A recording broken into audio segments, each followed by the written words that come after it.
Vamos a resolver el siguiente circuito.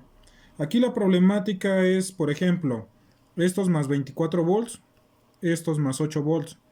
Y la única ley que debemos de aplicar es la ley de voltajes de Kirchhoff 3 veces y con eso podemos resolver dicho problema.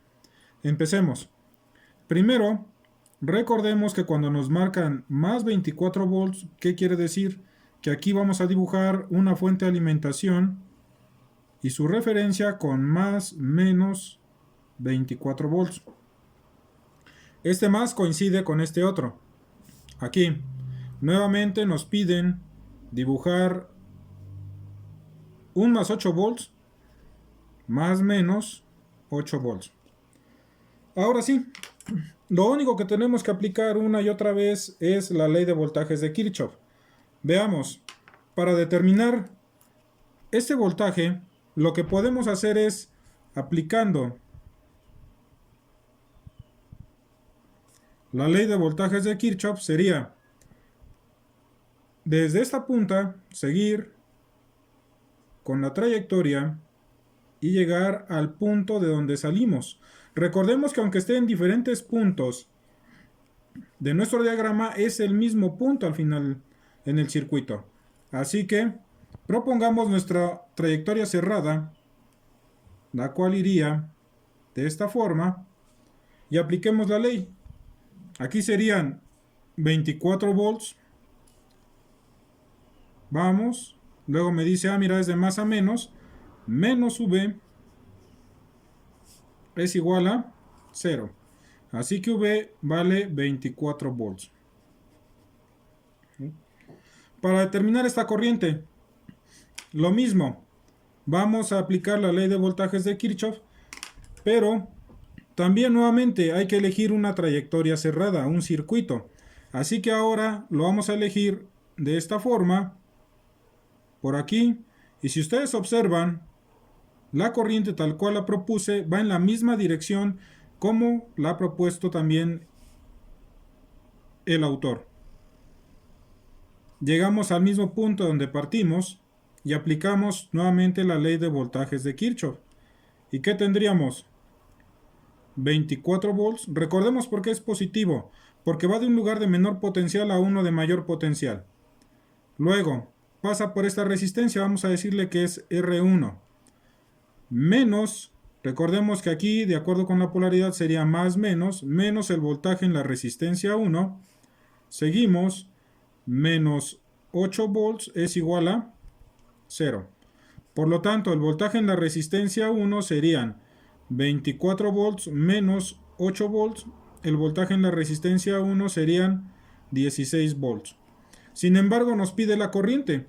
Nosotros conocemos la resistencia, así que aplicando la ley de Ohm, aplicando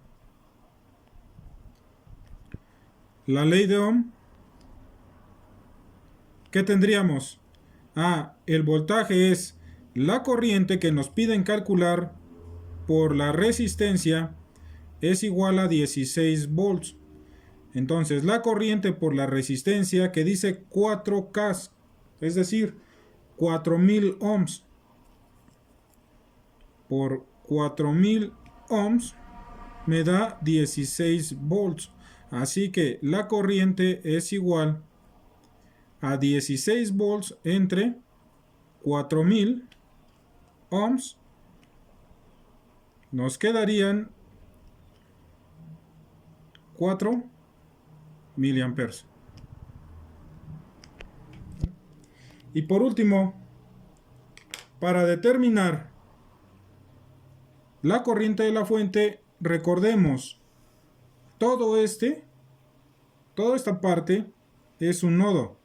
Y aquí debemos aplicar nuevamente la ley de corrientes de Kirchhoff. Para ello necesitamos conocer esta corriente y esta corriente. Podemos conocer la corriente que circula por la resistencia 2, de 2 kilo ohms. Vamos a decirle que es la resistencia 2. Esa corriente, de acuerdo con la polaridad, ya tenemos el voltaje, así que la corriente en la resistencia 2 sería el voltaje en la resistencia 2, que en este caso son 24 volts, entre la resistencia que son 2000 ohms. lo cual me dice que son 12 miliamperes. Ahora requerimos calcular la corriente que circula por la de 10 kilo ohms, la cual vamos a llamar resistencia 3. Así que para determinarlo, otra vez podemos calcular el voltaje aplicando la ley de voltajes de Kirchhoff, o bien simple y llanamente observando que están en paralelo. Si aplicamos la ley de voltajes de Kirchhoff, tendríamos que son 24 volts, aquí más menos el voltaje en la resistencia 3, y llegamos al mismo punto y nos da 0. Así que 24 volts es igual al voltaje en la resistencia 3, lo cual me dice que 24 volts es igual a la corriente en la resistencia 3 por la resistencia 3. Así que 24 volts entre la resistencia 3 es la corriente en la resistencia 3. La corriente en la resistencia 3 nos quedaría 24 volts entre 10.000 ohms. Es decir, la corriente en la resistencia 3 serían 2.4 miliamperes. ¿Vale? Y para determinar la corriente total, la corriente de la fuente, lo único que tengo que hacer es sumar dichas corrientes. La corriente 3, la corriente y la corriente 2.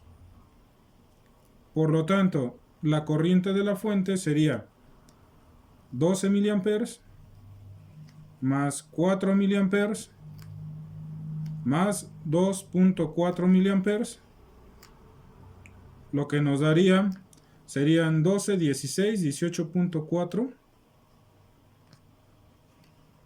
miliamperes.